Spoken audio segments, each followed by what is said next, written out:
I'm going to go ahead and say hello to our caller. Caller, are you there? Jared's patching him through.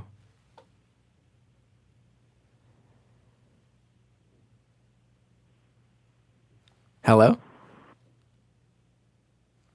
Oh? Hi. Hey, is this real? Yeah, it's real. Oh my God. It's all really happening. Wow. Welcome to the show. I feel like I'm getting pranked or something. Wow. But you called me. By definition, you don't call someone and then get pranked.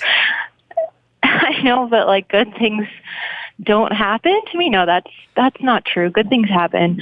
But when I saw that I was actually being put on hold, because I try nearly every time, I like lost all feeling in my knees, and I don't think that's really ever happened before. Well, there's no need. I'm sorry if I sound really nervous. No, I was just going to say, no need to be nervous. We're just talking. It's fine. I think you were you warned about the fact that we're experimenting with Facebook on this one too?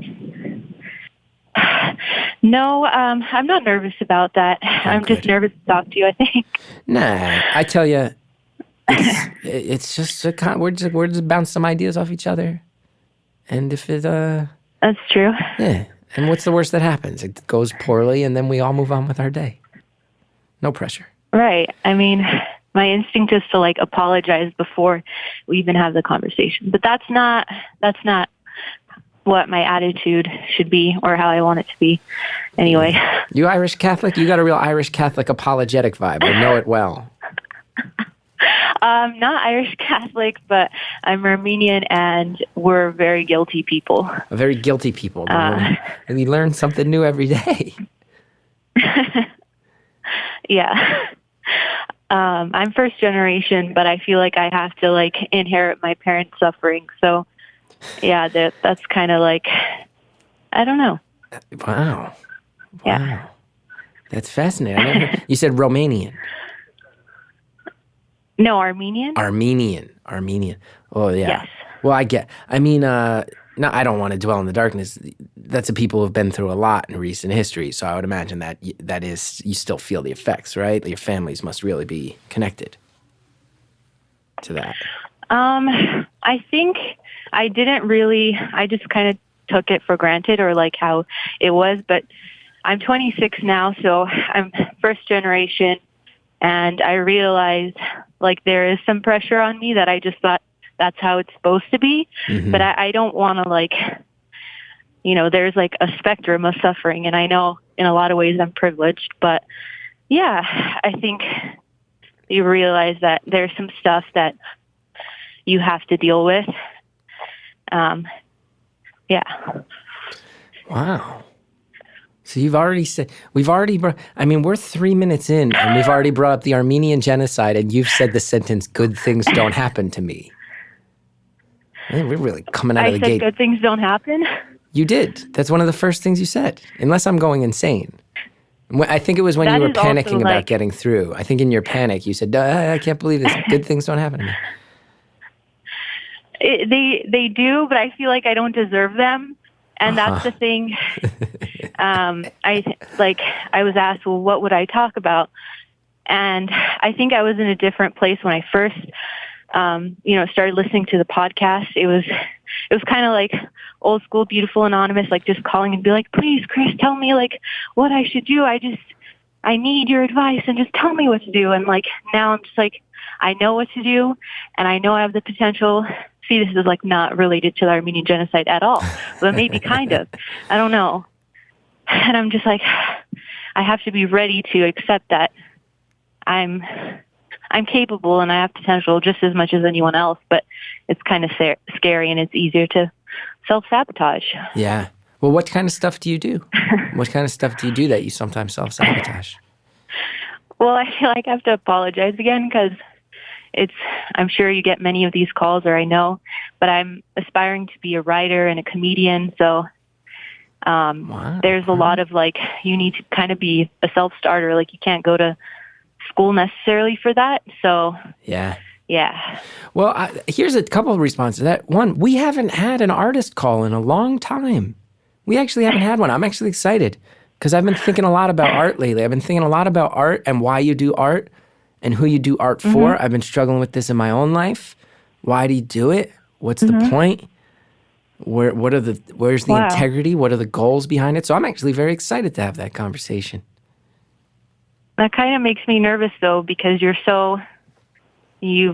had success in your career and you're still asking that, like, because for me, it's this guilt again of like, this is very indulgent. I should just be a teacher and I should help kids. And like, really the way to happiness is like helping others, which I believe, but also like for me to say, well, helping people is sharing my story and my identity and being like a little hairy or meaning girl and like others laughing and healing through that is like, so like, it's too congratulatory and like calm down. Like you're not saving the world with your jokes. So this is like my internal battle. And then I don't go to an open mic and then I just sign up for a class and I'm just like, I feel so good when I do it. And then I have this internal monologue. So wait, sign up for what kind of class? That part, I would like classes towards like a teaching degree or classes like improv classes? No, not improv. I did improv and I think my true love is stand-up. So even though I've done a fair number of open mics and the previous class, I'm doing a class just to keep me accountable. Right. And also it's a great way to like come up with material. And I feel that I'm like, I have potential, but I hate even saying that sounds disgusting. And that's scary to me to even say that because that means like, hey, well, what's stopping you? You better act on it. Like it becomes more real. I have some thoughts already. I have some thoughts for you, caller. Okay. You need to stop apologizing for it, and you need to just try. You need to fall on the sword. And if it doesn't work out, it doesn't work out. But you're going to feel a lot better if it doesn't work out than if you hem and haw wondering if it will work out.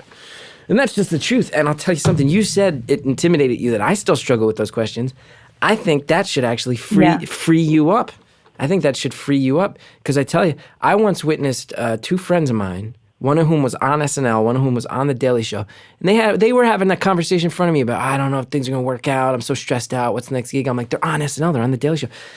If you are an artist, and it sounds like you are, it sounds like you have it in your guts, you got to do it just to do it. And if you have a lot of nervousness, anxiety, awkwardness, you have demons, your success at your art, it's not going to put those things, it's not going to put those fires out anyway.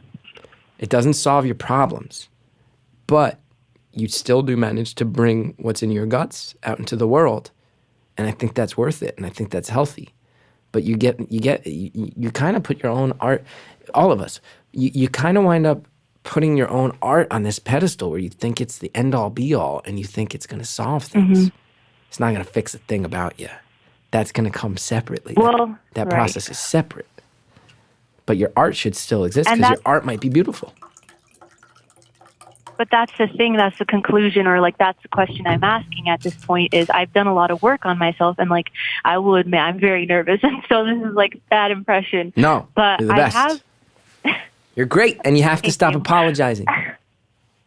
Okay, I'll stop starting now. So I've done the work and I'm doing it and I think like I've come so far in the last few years and it's almost like for me, I went to therapy and my therapist was like, well, it seems like stand-up for you is a way to like express yourself and heal. And I got really angry and I was like, no, that is not it. But like, maybe it's a little bit true. But now that, you know, like my demons, like you called them, my demons, I'm exercising them, I'm more aware, like, and I've accepted a lot of like painful truth and all of that. It's almost just like, am I harping on it by still wanting to do it? Because I still really want to do it. But is it just like pathologizing, or I don't know what the word is, but am I still doing that? Should I like, because in my head I'm thinking, no, really, if you really were like truly like, you know, just like on the path to be great, you would just move out of your way and do something really selfless and like have a really steady, normal family and like not have this weird like desire to like go on stage and like talk about yourself. I don't know. Interesting. Because none of those are wrong. None of those are wrong options or bad options. Right. But you called me for a reason, right? You didn't call me so I would say go be a teacher or settle down and have a family. That's not why you get Gethard on the phone. You get Gethard on the phone so I can say, well, because here's the thing. It's logic. It's logic, right? You can. How old are you? 26. 26. So you got some years left where you can try your damnedest to go make this thing work. And if it doesn't work, you can still be a teacher and you can still have a family. If you do one of the other things, it cuts this dream off at the past. And then you sit there just like slow bleeding, wondering what would have been. Meanwhile, every time you do an open mic right now, you get to put a Band-Aid on that cut. And then maybe someday it stops bleeding and you're like, you turn around one day and you're like, oh shit, I'm a comedian. I don't feel like a real comedian now. I've been doing it 18 years. Well, what do you mean you don't feel like a real comedian? What's a real comedian to you? I go to the Comedy Cellar and I see these guys who throw down so hard and where they go out on the road all the time. And I'm like, those are real comedians. And they think I'm not a real comedian. Maybe I'm not a real comedian. But what are they doing that makes them real? Nothing. This is my own insecurity is my point. It's my own insecurity. And you have your insecurities and they're not going to go away is the reason I bring it up. I have a TV show. I have a television show. And I'm like, I'm not a real comedian. Right. I'm not a real comedian. You got to do it. But do you still want to do it? I mean, is the goal to, like, do you still feel like, I don't know what the word is, but do you still feel like fulfilled about doing it? Are you happy that you're doing it? Or is it just like, you feel like you'll never feel like you're a real comedian? It's interesting because I've been struggling with this a lot lately. Because I don't, oh wow, we might get real. We might get real. And of all the ones for some people to be watching on Facebook, because this is the type, I'm about to say the type of thing that I might normally say, hey, Jared, we got to cut that part out when it was one-on-one, but hundreds of people are in here. Lately, I wonder if my art is mine anymore. And that's the nature of becoming more successful, right? More people get involved, some being collaborators. I'm sorry, I didn't hear it. You're wondering if your art has become more what? I'm wondering if my art is mine anymore, or at least as much as it used to be. It's shared now, and there's demands on it. What do you mean by that? Well, there's people who get to tell me what to do because they're investing millions of dollars in a TV show, and they get to tell me what to do. And my instinct very often, as any listener to this podcast knows, is thank you for the input. I'm going to go ahead and do it my way anyway. And that doesn't lead to pleasant conversations. That doesn't lead to happy people. That doesn't mean someone calls you up on the phone and says, oh, okay, we get your perspective. It means they get your friend JD on the phone and they yell at him for 5 hours because you ignore them. And I'm not trying to ignore anybody, but my art needs to be my art. I need to be on my deathbed and be proud of the choices I made, artistically and human-wise. So you gotta, when you ask if I'm still fulfilled, the answer very honestly is, I don't know. I don't know. Stand-up, I feel extremely fulfilled all the time. This podcast, I feel very fulfilled. But sometimes I feel like the podcast is so automatic and I'm a little bit more of a vessel that helps deliver it because it's not always comedic. But isn't that also great? I mean, I'm lucky. You're still a medium for this. You still made this happen. Yeah, I mean, I have a great life. But if I wasn't the type of person that asked these questions all the time, I wouldn't have gotten successful in the first place, you know?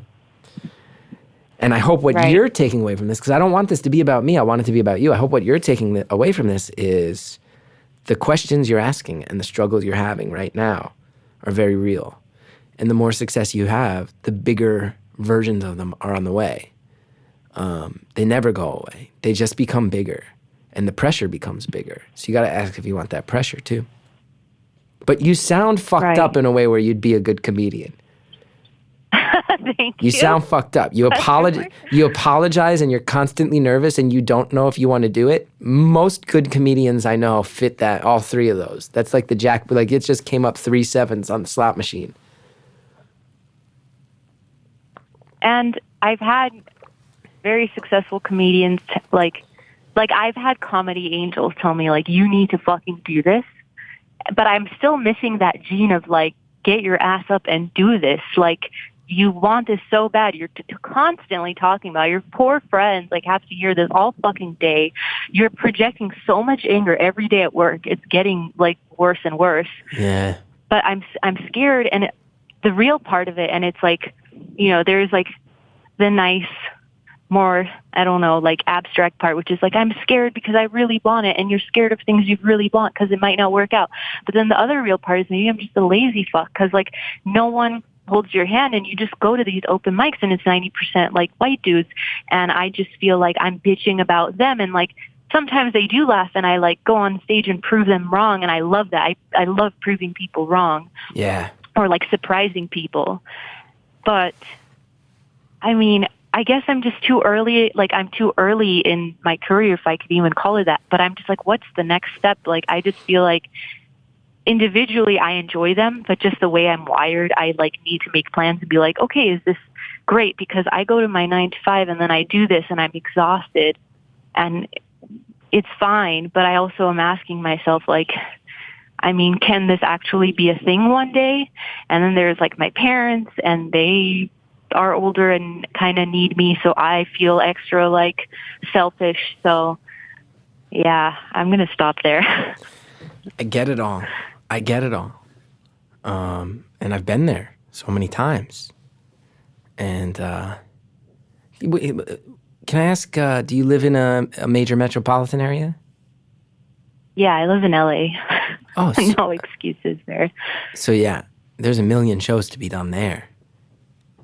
And when and that means when you say you have good comics telling you to do it, that's for real. LA, this is not the best people in your scene. This is people who are working, I'd imagine. These are people who have busted through in the way you're thinking. Yeah. And did you move to LA to do it? Or did you grow up in LA? No, I grew up here. And I'm the kind of like... There's a big Armenian community in LA, right? Big Armenian community. Yeah. Mm-hmm. Yes. It's kind of like... Oh, you go for it. Go ahead, no, please. You go for it. No, I want to hear what you say. I know what I think. I was gonna say I once rear-ended a guy in the Armenian section of LA, and I've never been more terrified in my life. Never been more scared in my life. Did he also tell you, like, let's just handle this among ourselves, like, let's not handle insurance, and like, did you kind of love that though? 100%. Because insurance is just like fucking both of you over, and they know that. So like they scare me too, like the really like scary typical Armenian guys, like, but they also know what's up and they're really real, and he probably had a really good heart and called you friend and said, let's just sort this out ourselves. Well, I'll tell you something. Well, he did say sort this out ourselves. To this day, he made me later meet him in the parking lot of a Ralph's supermarket and give him $400 cash. He said that someone in his family value. I have no idea if there was any damage to the car. Here's why I gave it to him anyway, though, because here's the real turn. I tapped this guy. I rented a car at a place. I shouldn't name the name, but although, you know, Rent-A-Wreck. This is a legendary place in LA. I rented a wreck, and I was getting used to driving it. I was driving maybe 3 blocks, and I was like zoned out a little bit, and I wasn't used to driving this car. Hit the brakes, tapped this guy pretty light. He gets out. He's in a rage. I'm like, oh man. And immediately I'm like, he shouldn't be this angry. Like, is this guy on steroids or something? Is he a roid rage? What's going on? It's a front. No, like, I'll tell you what it was. I'm defending them too hard? I'll tell you what it was. Then the passenger side door gets open. His wife steps out. About probably 8.5 months pregnant. 8.5 months pregnant, I would say. And he was just in that expecting dad rage. And I was like, oh, I get it now. So it was like layered rage, like Armenian guy rage and then the expecting dad rage. Yeah. And I had to go give him $400 in a parking lot. But like, it's kind of better, right? Because the rental, it would complicate things. 100%. I was totally down. And the car I was driving... for a second? Oh, yeah, go for it. I feel like I once got told by my previous boss, I'm calling her out. She was a politician and all about like, you know, she was very progressive in a lot of ways, but she was like, I think you're white. And it's so fucked up to tell someone how they're perceived, because I know my experience, and it's not the suffering Olympics. It's like, I know how I'm how I've experienced things. And like there is like different experiences, and I'm not like, I don't have the worst of it, but I've had shit and I don't feel like I'm white. And there's this thing where Armenians are ethnic enough to like totally like they're butt of the jokes everywhere, but like somehow it's okay to like shit on them because they're ethnic enough, but not that ethnic. So it's kind of safe. It's kind of like Russians or something. But like Russians hate us. We're like the black people of Russia. So like, let's not even like associate us with them. Wow. So I have this weird love-hate defensive relationship with like, wow. You know, there's a lot of problematic stuff, but yeah. Also like, let's realize like, hey, sorry, you didn't need that anger, but also I'm not supposed to apologize to you. Yeah, no. And I was almost going to say I'm sorry. Don't do it. Who cares? I will say, okay. I get the sense of two things in LA, and I think New York has an Armenian community too, but this speaks to, sense I get in LA is that it's a little bit of a hidden culture within LA. Like there's a community of Armenians where it seems like things are kind of handled in the community. I also know people make a lot of jokes about that community, specifically about being scared of that community. But it feels like some stereotypes there. Like it seems like the don't fuck with the Armenians, don't fuck around with them is a pretty omnipresent thing regarding the LA Armenian community. Yeah, and for me, like one big way like I interact with that stereotype is like dating, because they're like, oh, well, your dad's going to kill me, so I can't ask you out. And it's just like, there's different kinds of Armenians. And like, yes, there's like, we're like the older generation is very insular, and like there's a lot of like sexism, and for sure, there's a lot of problematic stuff. But I'm very Americanized. Like, it's like this dual identity. Like, I don't feel completely one way or another. Like I'm in between kind of these worlds, but I don't know. I get that they're intimidating. So yeah. And then the other thing is like with dating, we're covering so many topics. I don't know. I love it. But yeah, with dating, it's just like, how do you like, so many men like fetishize or whatever, like me. And I'm like, all right, do we really need to do that? But also I'm grateful. And this is like a lot of my comedy material. So thank you for the comedy material. Oh, my pleasure. Let's sort it out. Someone named Lauren on Facebook says her husband's Armenian. She wants to know if you love lahmacun. Oh, yeah, it's really good. It's basically Armenian pizza. Yeah, that's what she said too. That sounds good. Armenian pizza sounds good. Be a comedian. You're 26. Give yourself till you're 30 to just eat shit. Who cares? Who cares? Go be tough. But it's like, stop apologizing. Do I be like, I'm too consumed with the like, okay, like how do I get to a point where I can actually like go and see like how can I play in front of audience? I'm too concerned and like preoccupied with the final result without actually putting in results. But you said like that drive for you helps you. It does. That questioning, that constant drive. But it's also stopping me from doing it because I'm paralyzed with the like, how do I get successful? Because it's so hard. You go to an open mic and then you're like, okay, what do I do? Do I do this for 5 years? And then at some point someone like taps me on the shoulder and they're like, you're in? Like, what happens? I don't know. Here's what happens. First of all, it's different for everybody. Here's what happens. Here's what happens. You keep doing the open mics. You start to find people who are sane, who aren't just insane. You know, everybody knows you go to open mics and sometimes you just hear somebody get up and it's like, these aren't even jokes. You're just talking about how you like hate women. And it's not even jokes. Right. You're just like saying homophobic stuff. It isn't even jokes.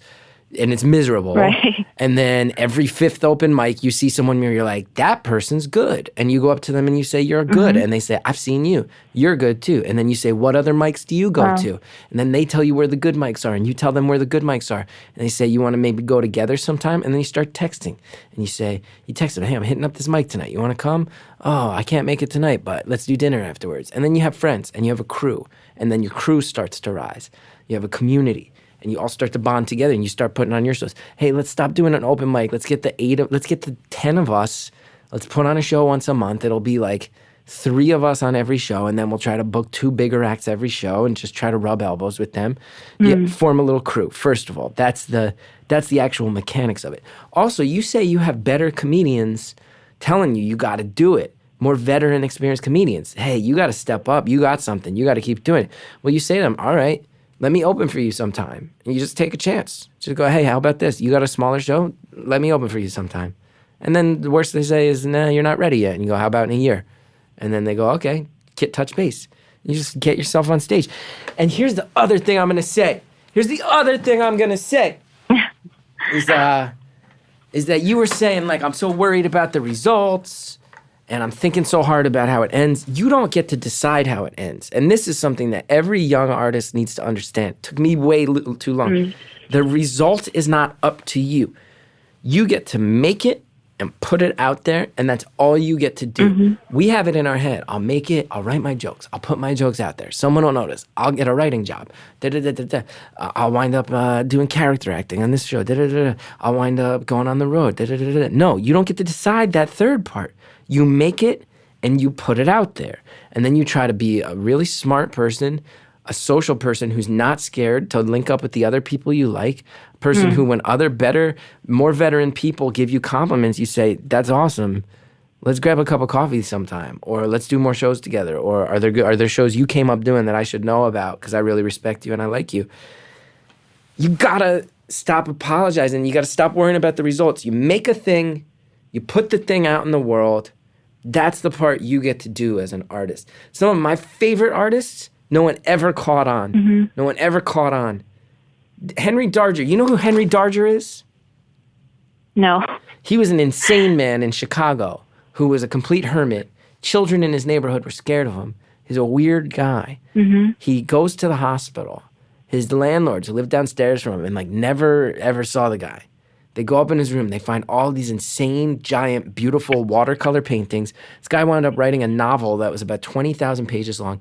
No one ever read it, and no one ever saw the paintings. He was just making them in his room for him to make them. He was a hermit. He never shared them with the world.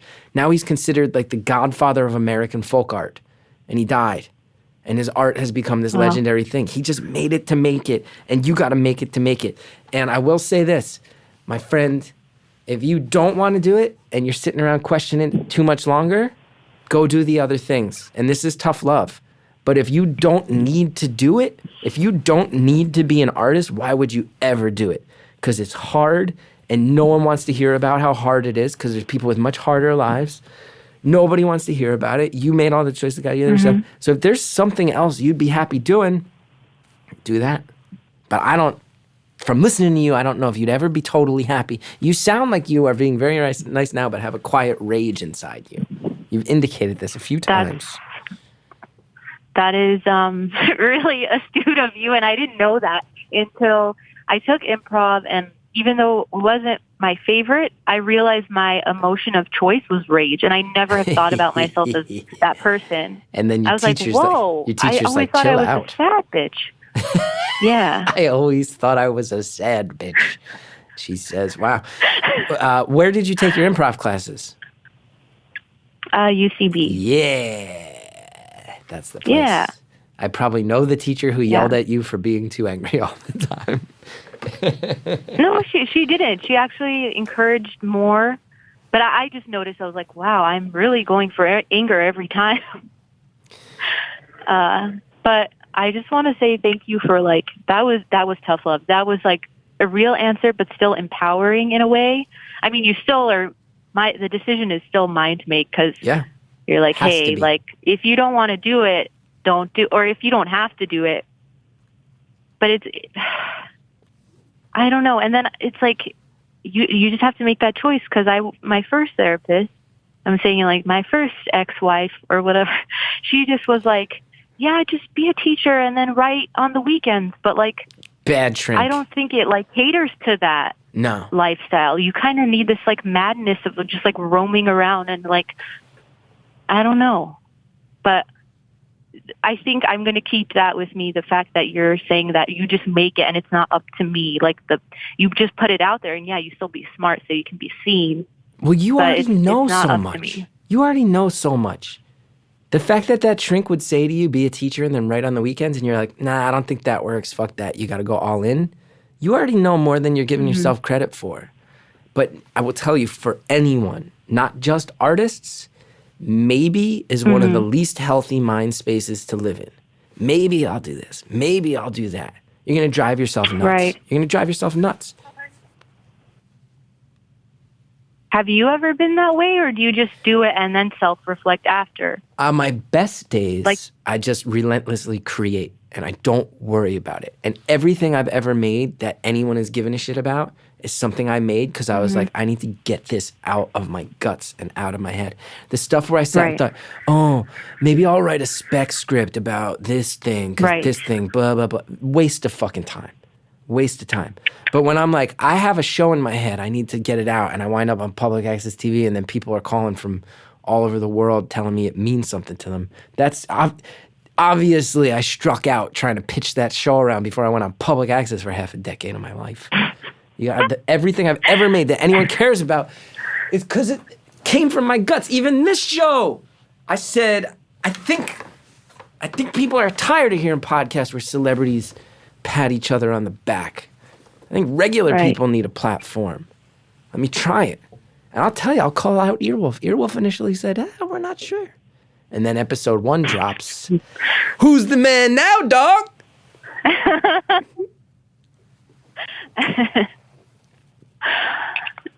I feel like instinctually I know this, but it's in action where I freak out too much about, oh, what if? And then when I'm doing it and have that, I'm just I feel like completely, I don't know. It's it's a little bit scary because when I do it, I'm so, I run kind of on such a, I don't know. I'm let's say there's as people operate on a 1, I'm a -1 sometimes. I'm just ugh, throughout the day a lot.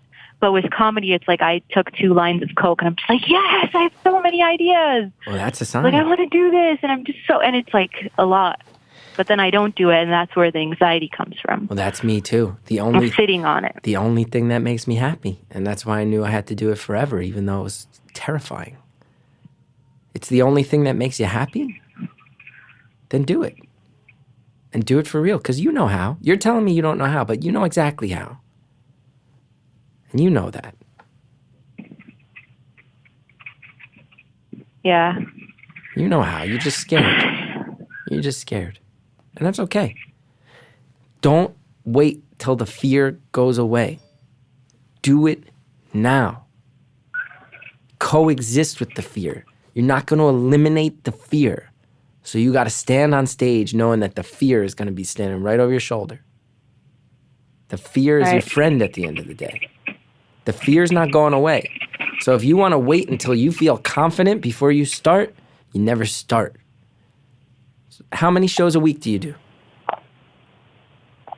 1 or 2 if I'm lucky. So I just started this class to, I guess, be more consistent. Mm-hmm.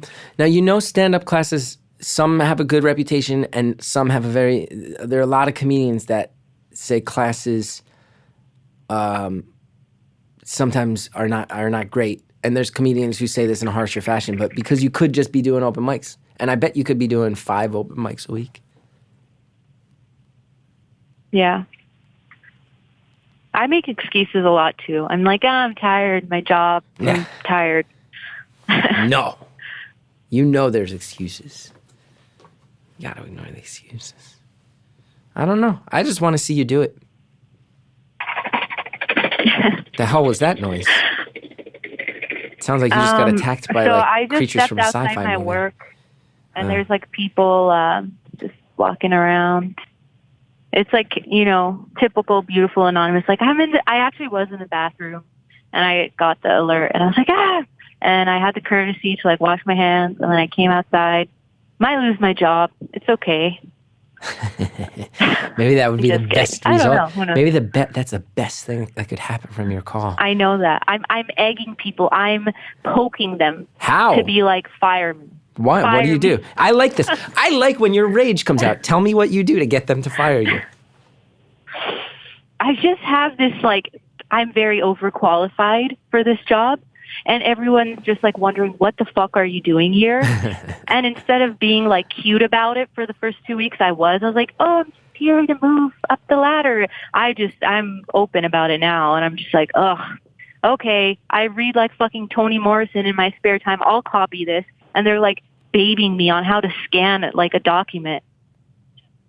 Yeah. And I just lash out kind of on people. Like, one of my coworkers, yeah. What's the most consistent source of your internal rage? What triggers it the most?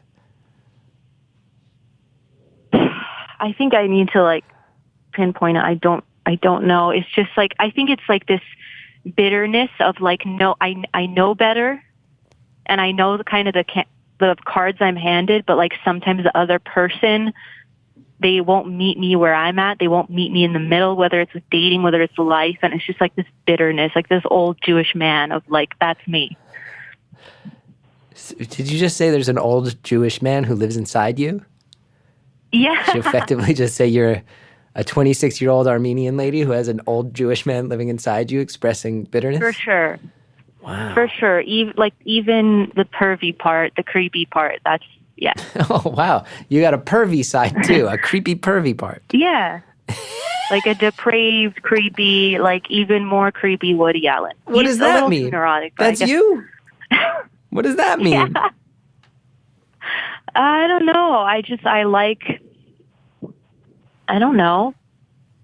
Are we going there? I don't know. Just like weird shit and just we like. Don't have to go there, but I like secrets. You like secrets? Wow. Yeah. I want to hear the rage come out.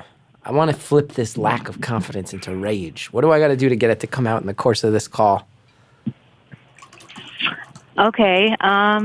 You can ask me about my dating life. That's an easy one. I don't know if that's like. What's going on with your dating life? You don't want to hear about that. What's going on with your dating life?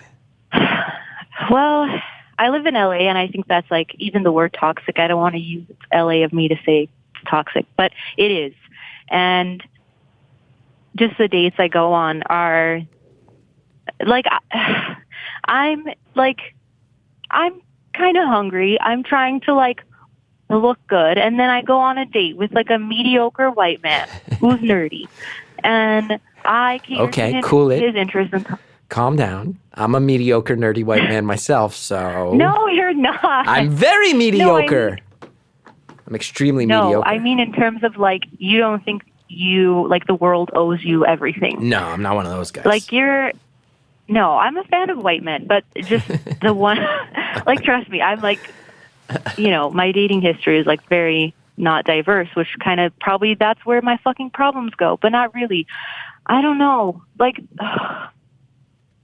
I just hate that it's like, and then people like well-meaning old Armenian ladies are like, when are you getting married? And then it's like, I don't want that. But then you think you're liberated by like going on dates and being like, no, I'm going to choose someone who's compatible and gets me. And then that's like, really, does that fucking exist?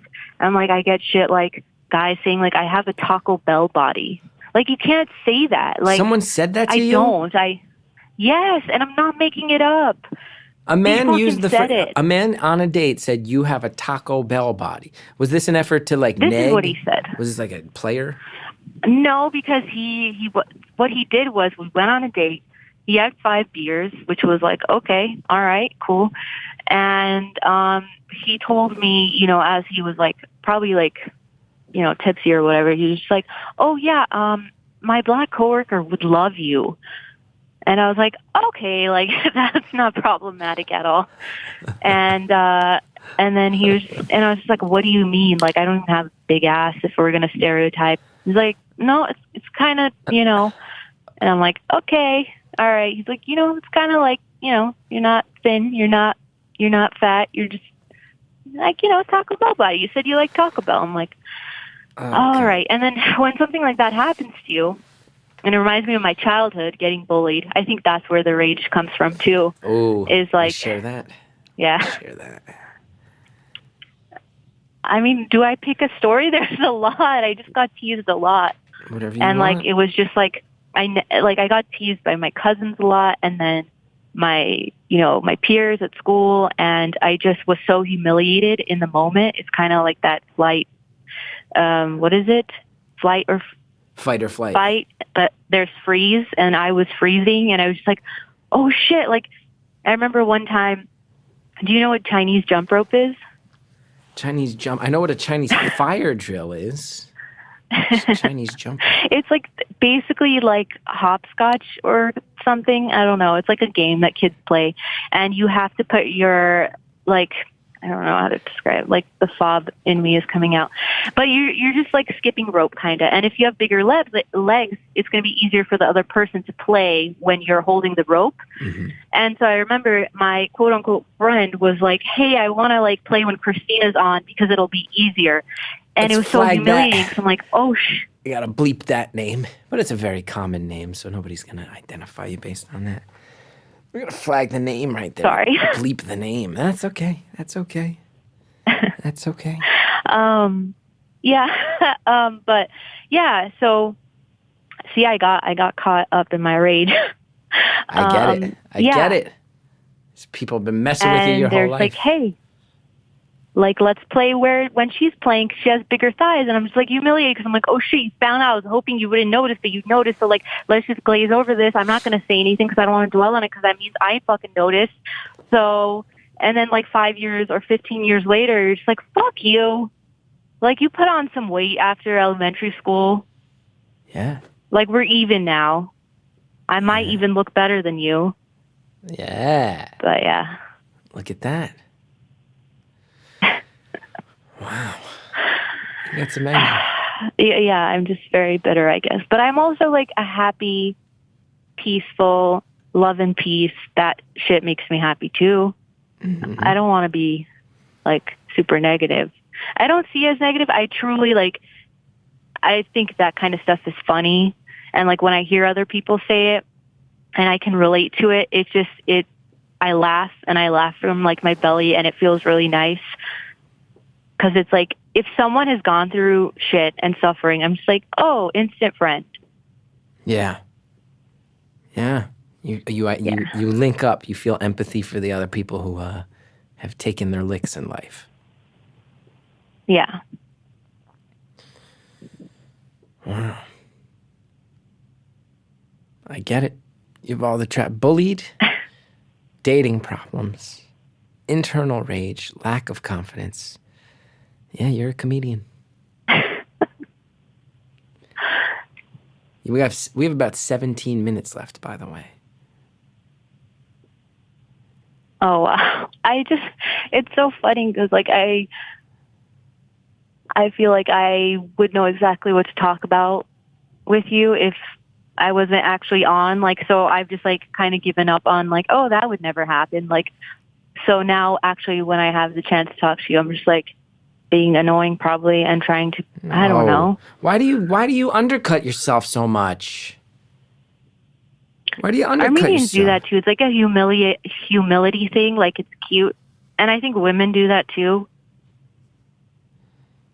Like, Isn't there something really unlikable to a lot of people about like a confident woman who's just like, you compliment her, she's like, thank you. And you're like, whoa, you weren't supposed to accept that. I mean, first of all, I think that's sad. But second of all, there's a middle ground between humility and you telling me that I find you annoying when I don't. That's you getting like, in your own way. That's yeah. It's like, oh, he's annoyed for an hour. No, I'm having fun. I'm doing my job. I'm lucky. I get to do those things at the same time. So let's say you become a teacher. Would you be psyched on that? For real. And I'm not leading it anywhere. I don't know what that looks like because I can romanticize that job. I have worked with kids and like it's kind of like being a parent where I like certain parts. Like I'd be a cool aunt, but I don't know if I'm ready to be a parent. Mm-hmm. So with teaching, I know with like I've thought about like, okay, well I don't know what that's like. I'm sure it's very demanding and there's a huge turnover or dropout rate and there's like, they're like it's highly controlled. And I think comedy to me is like you kind of get to be your own boss. I mean, you still said like there's still like the idea of it not being your work, but with teaching, it's like there's the curriculum and SAT scores and all of that. And I just feel like it would be something where I'd be happy. It's like a safe choice. At least that's how I'm thinking about it. But I don't know. And really when I want to think about that, that's because I'm scared of like, what if this doesn't work out and I'm 40 and like childless, and like that would make more sense to be the sweet teacher in the sweet dress, and like if she doesn't have kids and a family, or she probably will because she's sweet, and like men will be like, she's sweet, let me wife her up. Whereas like me like putting all my chips in this is like scary, but also it's kind of like exciting. I like that. So yeah. Someone on Facebook, Britt Marie, just said, I'm a teacher. It's hard. You have to want it. Don't do it if you don't want it. No, and I'm not downplaying that job at all. I mean, yeah, I can see that's it appeals to me. I meant like safe more in terms of like you can go to school, and like I think there's a shortage of teachers, so it's more of like traditional in that sense, where you can go to school and get your license on all of that. Whereas, yeah, with stand-up, it's just like, yeah, you're just putting it out there and hopefully someone is listening. I tell you what, about 2 weeks ago, I was taking it on the chin at my TV show. We're not getting good numbers. And there's been some creative conversations that have been very difficult. Hello? Yeah, hi. I'm in the middle. I'm trying to get all heartfelt here. Sorry, I didn't hear that. I know. I'm like, can you please repeat that? I couldn't hear that. I was just saying I had a real hard week at work with the TV show, and I was feeling very, very stressed and very panicky, and like I was letting a lot of people down. And I was walking home, Jackson Heights, Queens. I walked past the coffee shop that I go to all the time. I look inside, and there's a comedy show happening. And I didn't even know they held comedy shows. And I walk in, and there's maybe 8 people in there total, and 4 of them were comics.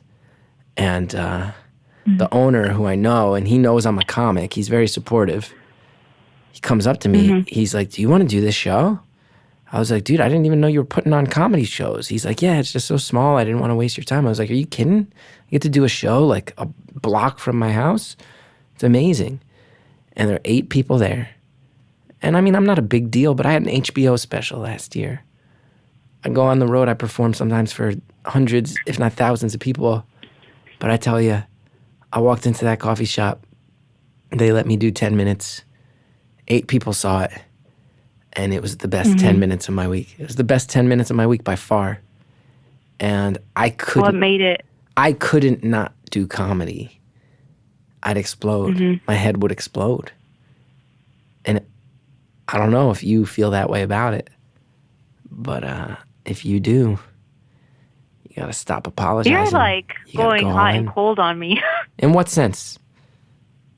You're like, you should do it. No, you check off the boxes. Well, I'm saying absolutely you should do it. Absolutely you should do it. But if you would be happy doing anything else, go do that, because you're gonna feel this way forever if you do it. But you're not gonna feel this way as much as you do right now, because right now, you're pulling that thing. Can I just be frank? Do you want more tough love?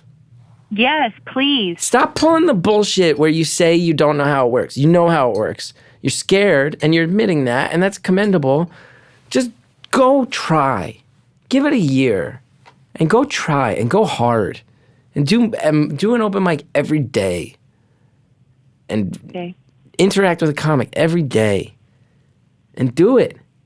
And I know, because I bring up that story because I tell you, if I only got to do shows for 8 people in a coffee shop, I would still be at my happiest. That was me at my happiest when I already have a TV show and a big podcast and I get to tour. My happiest, 10 minutes of that week when all that other stuff's going on. Me and a microphone, 8 people, 2 of them 15-year-olds on a date, a 15-year-old couple on a date, and me doing crowd work about Jackson Heights, New York. You guys ever, what's your favorite song that the guy who plays classic rock on the corner of 76th Street? What's your favorite song from classic rock, man? The 10 happiest minutes of my week, doing what I love, comedy. And if it makes you happy, do it that hard. And don't fucking apologize all the time. Artists, you can't be an artist and apologize for it. And I struggle with that hard because I hate myself. But I don't hate my art. I'll apologize for everything except my art. Yeah. I don't want to make excuses, and ultimately there are no excuses. And I don't think this is necessarily stopping me, but I just feel like there's no way my parents could know. And I mean, they would just think it's shameful. So I internalize that. And every day, like, I kind of wake up in the morning and I don't know why, like, when I think about, like, oh, you want to do comedy? Like, I feel really embarrassed. I don't know if you've ever felt that way, but I don't know why I feel embarrassed, like shameful. Like, what are you doing? You're embarrassing yourself. Sometimes, I mean, especially in my early days, this is why I'm getting so worked up. This is why I'm getting pissed off, because you're saying thoughts that I thought for years, and all I did when I look back was I just wasted time. And I had chances that I didn't take because I was scared. And I could have saved myself a few years of pure stress. And I could have just, at the very least, had better, more commendable stress in my life. But yeah. At some point, you got to do it. I mean, what did you do that you feel like you wasted time? Or how? I sat around wondering if I should do it or not. Sat around feeling embarrassed, feeling apologetic. Here's the thing, too.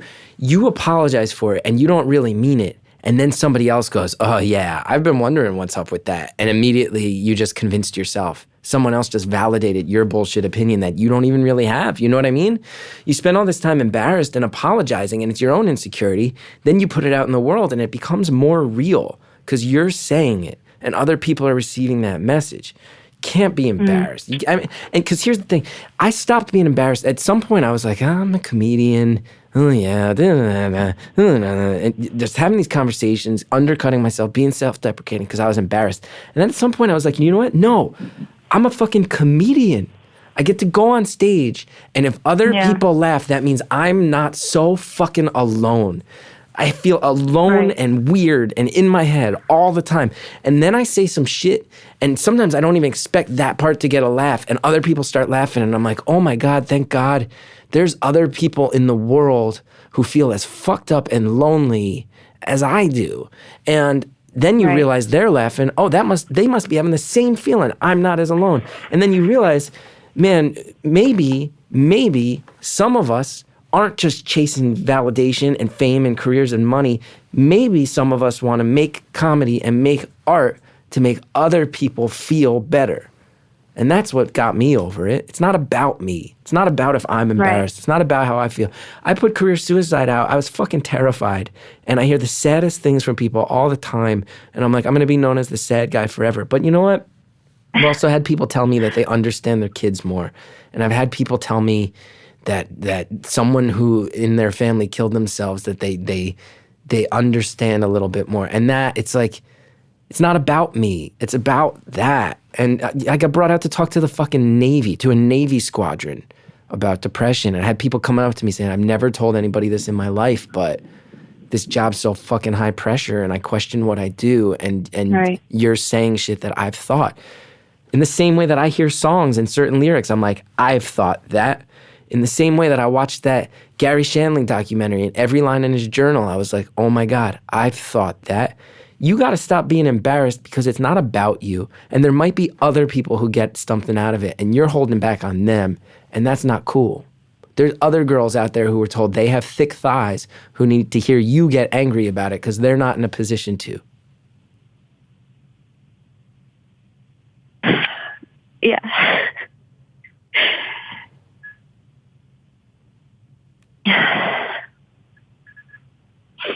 Are you crying? No. Sounds like you're crying.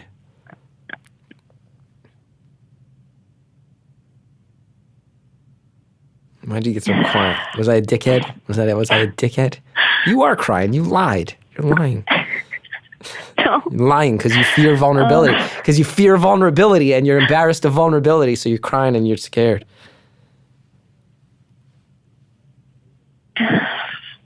It's not about you. It's about the other scared people. Help them. If you're in a position, do you think you're funny? Yes or no? Gut instinct. When I'm not trying, I think so. Well, then you've already got that figured out. You're ahead of the curve on so many things. That's the perfect answer. Many people, it takes people 5-6 years to figure that out. I gotta stop trying so hard. If you're funny and you have the ability to say something and you have this gut instinct that it's what you need to be doing, and all that's holding you back is your insecurity, that's not fair because it's not about you. It's about the work. And it's about what other people can take away from it. I think you just adopted this philosophy that I think would lead me, or I think is the path I want to take to life. But you made comedy seem that way, or you're making comedy seem that way. And I've never thought about it that way. And you saying how I don't really believe it's bullshit, but just putting it out there, you just picked up on that. I mean, I don't know. You've done this for a while, and just the fact that you picked up on it, and it's that tough love where you're just hey, drop it. If you don't buy it, then don't put it out there. Yeah.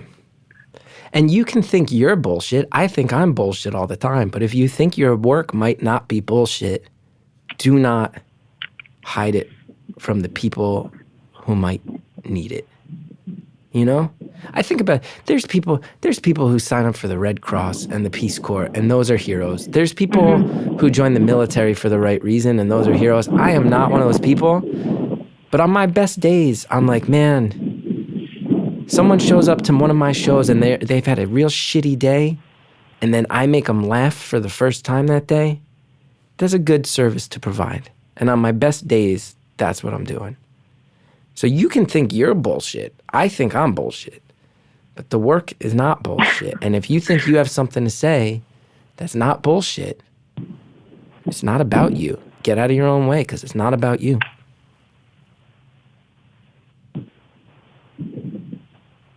Yeah.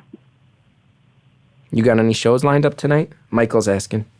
My name Michael on Facebook wants to know you got any shows lined up after this call. No, because I'm supporting my friend's dream, because that's easier. What's your friend's dream?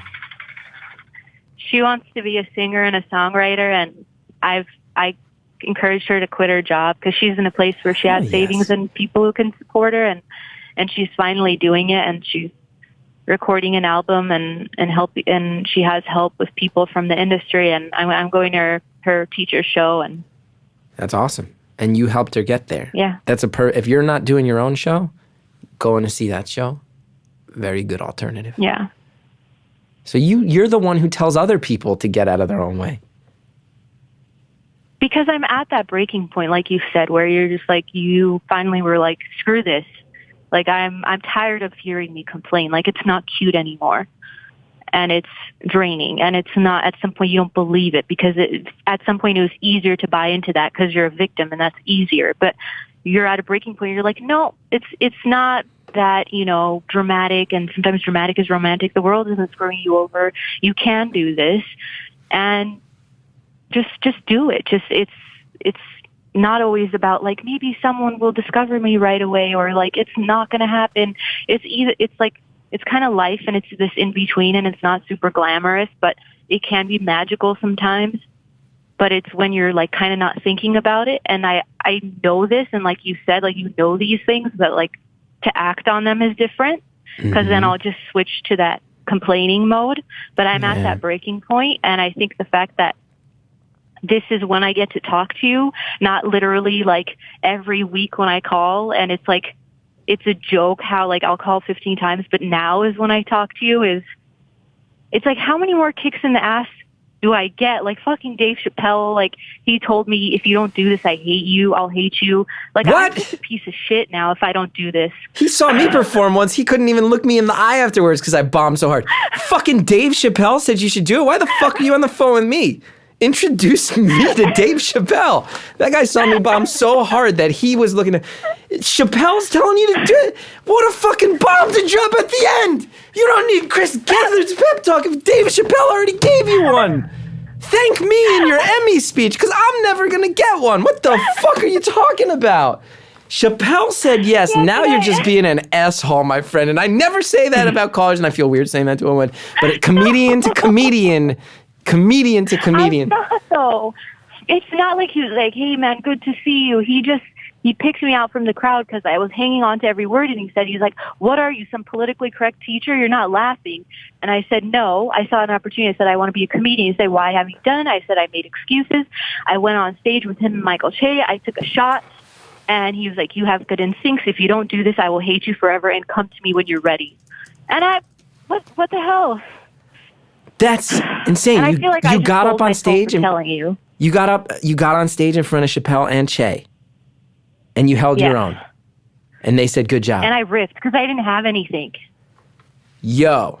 I don't know if Che liked me, but yeah, Chappelle, he Che's grumpy. encouraged me. And it was like... Che's a friend of mine. Che's grumpy sometimes. That's okay.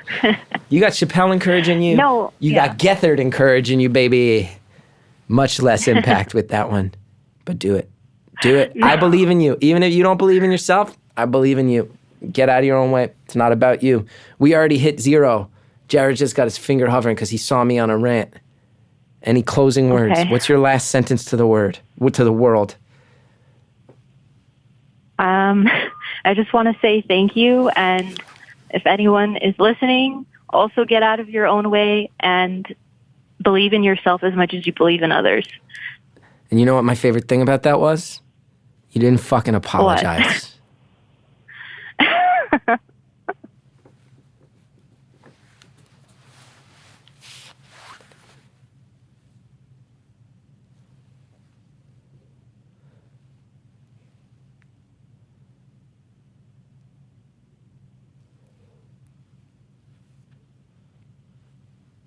So she's being told she's off the line, but we are still streaming. We didn't think about how to end this live stream thing. I want to thank everybody for watching. I think this was a cool experiment. We should do this again once in a while. I don't think we should do this every call, Jared and Harry. But once in a while, we should just randomly do this and not announce it. I think it's cool. I think it's cool. So I'm going to end it. Okay, Jared's going to end the live stream. Thank you, everybody, for watching. I'm glad you enjoyed it. I'm real worked up. I want to go do some comedy myself right now. I don't have any shows lined up tonight, do I? Maybe I should try to jump on one. We'll see. All right. Thank you guys so much. And we'll see you soon.